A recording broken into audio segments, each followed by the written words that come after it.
जय श्री राम दोस्तों। कैकेयी को आत्मज्ञान की प्राप्ति कैसे हुई, बात उस समय की है। सारी अयोध्या श्री राम के आने की खबर सुनकर उनके स्वागत हेतु खड़े हुए थे।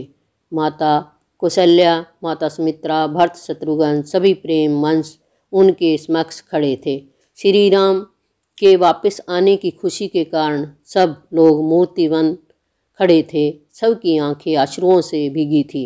कैकेयी की आंखें भी अश्रुओं से भीगी हुई थी। उनकी मुख पर दुख और ग्लानि के भाव थे। इसी भाव के साथ वह भी श्री राम के सम्मुख उपस्थित होने जा रही थी, परंतु मन ही मन वो डर भी रही थी। उन्हें लग रहा था कि किस मुंह से राम का सम्मान करें। एक समय था जब इस मुख से उन्होंने श्री राम के लिए महाराज दशरथ से वनवास मांगा था। आज उसी मुख से कैसे उनके सामने अपनी वेदना व्यक्त करेगी। वह सोच रही थी कि उस समय उनके मन में ऐसी क्या कुमति आ गई थी जिससे उनके मुंह निकले शब्दों के कारण महाराज को अपने प्राण त्याग करने पड़े। श्री राम को सीता व लक्ष्मण सहित वर्षों तक वनवास भोगना पड़ा। राक्षस राज रावण से युद्ध जैसे भीषण समय के सहन करना पड़ा और स्वयं उनका पुत्र भरत भी उनसे दूर हो गया। ये सारे विचार उनके मन में तूफान की भांति चल रहे थे।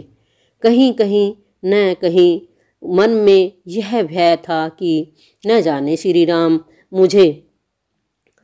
मुझसे साथ किस तरह का व्यवहार करेंगे। मन में इसी तूफान को समेटे कांपते शरीर व पीड़ा भरे मन के साथ श्री राम के सम्मुख उपस्थित हुई। सभी लोग श्री राम के दरबार में उनके सम्मुख एकत्रित थे। ऐसे समय में कैकेयी को किसी बात के बारे में कहना उचित नहीं लगा, किंतु उनके मन का बोझ इतना ज़्यादा बढ़ गया था कि अब उन्हें लगा कि यदि उन्होंने राम के समक्ष इन विचारों को व्यक्त न किया तो कहीं कुछ गलत न हो जाए। यही सोचकर वह संकोच के भाव के साथ राज दरबार में जा पहुंची। जो शंका का भाव कैकेयी के मन में था वही उस दरबार में उपस्थित अन्य सभी लोगों के मन में भी था। अन्य सभी लोग भी यही जानना चाहते थे कि भगवान श्री राम अब कैकेयी के साथ किस तरह का व्यवहार करेंगे। किसी को लग रहा था कि क्रोध करके उन्हें प्राण दंड दे देंगे। कोई सोच रहा था कि प्राण दंड नहीं भी दें तो उनको उचित दंड देने का अधिकार तो अवश्य है श्री राम को। कुछ सोच रहे थे कि शायद वे उन्हें क्षमा कर देंगे। दरबार में उपस्थित सभी के मन में अलग अलग तरह के विचार उमड़ रहे थे, किंतु वहाँ जो हुआ वह सब की आशाओं के विपरीत था। वहाँ जब श्री राम ने देखा कि उनकी माता कैकेयी उनके पास दरबार में आ रही है तो उन्हें देखकर राम अपने स्थान से उठे और वो माँ कहते हुए उनके पास जा पहुँचे। उन्होंने कैकेयी को राजकक्ष में प्रवेश करने से पूर्व ही रोक लिया। श्री राम ने उनके चरणों में दंडवत प्रणाम किया, फिर उन्हें अपने हाथों का सहारा देते हुए उस राज दरबार में ले आए। वहाँ उन्हें सर्वोच्च स्थान पर बिठा दिया। ऐसा लग रहा था जैसे वो उनकी प्रतीक्षा में वहाँ बैठे हों। इतना प्रेम पूर्ण सम्मानजनक व्यवहार देखकर कैकेयी तो मानो बिलक पड़ी। बड़ी मुश्किल से उन्होंने अपने मुख से सिर्फ इतना सम्मान के लायक नहीं हूँ, मैं सिर्फ तुम्हारी ही नहीं पूरी अयोध्या की अपराधी हूँ। मेरे कारण तुमने जो दुख सहे हैं, सीता और लक्ष्मण ने जो कष्ट सहे हैं, अयोध्या की प्रजा ने इतने वर्षों तक जो कष्ट सहे, वह मुझे दंड का भागी बनाते हैं। हे राम, मुझे दंड दो, पुरस्कार नहीं। इतना कहकर कैकेयी बिलख बिलख कर रो पड़ी। अपनी माँ के मुख से ऐसी बातों को सुनकर श्री राम, नहीं माँ, व्यक्ति तो मात्र कर्मों का परिणाम है, प्रदान करने का माध्यम है, बाकी सारा कार्य तो काल के हाथों में है। आपके मुख से जो निकला, यदि वह न निकला होता तो आज यह आर्यवत उस असुर के आतंक से मुक्ति नहीं पाता। यह दंड नहीं, यह तो पुरस्कार के योग्य कार्य है।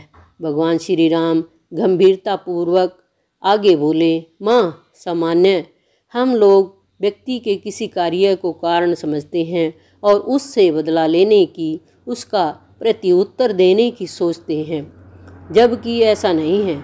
इस सृष्टि के सभी सत्यों में से एक सत्य यह है कि मनुष्य को जीवन में जो स्थितियाँ और परिस्थितियाँ आती हैं वह अनेक उनके द्वारा पूर्व में किए गए शुभ और शुभ कर्मों के कारण ही मिलती हैं।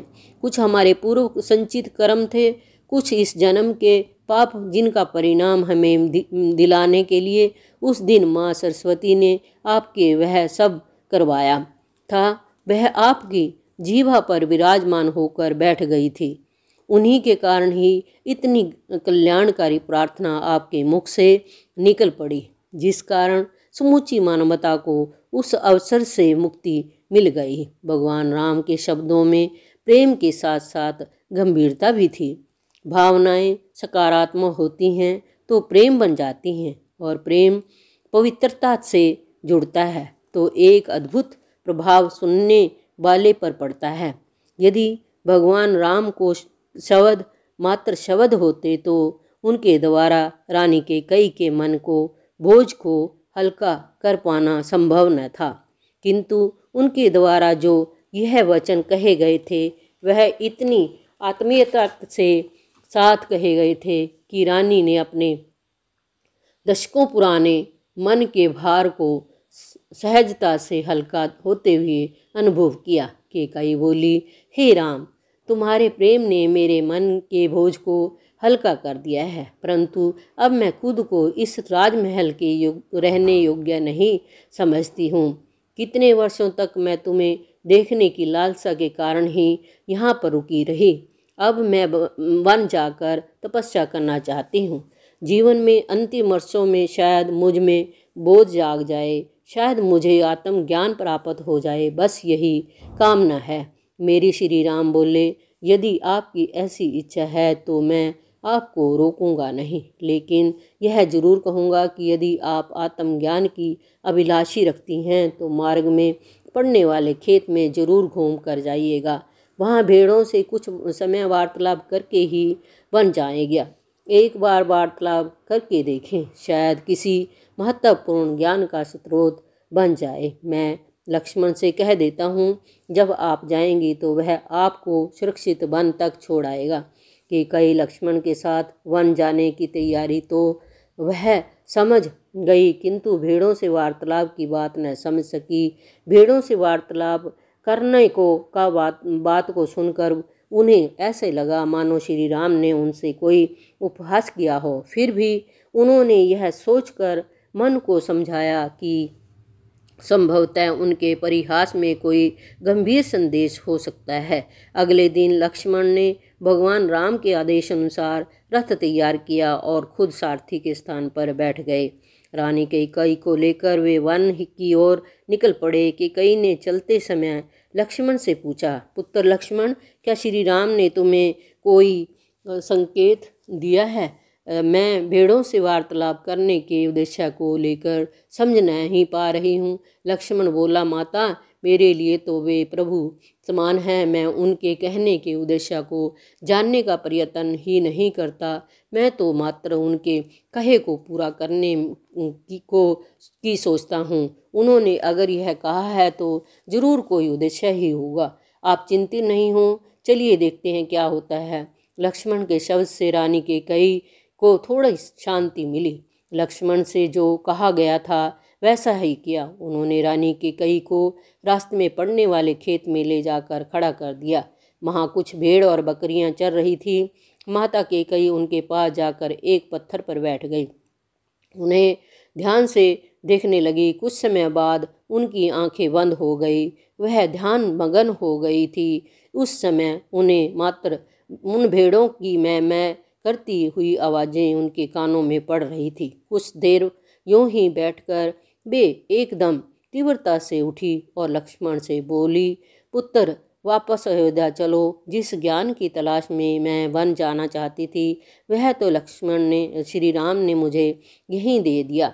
आज यह भेड़ें ही मेरी गुरु बन गई।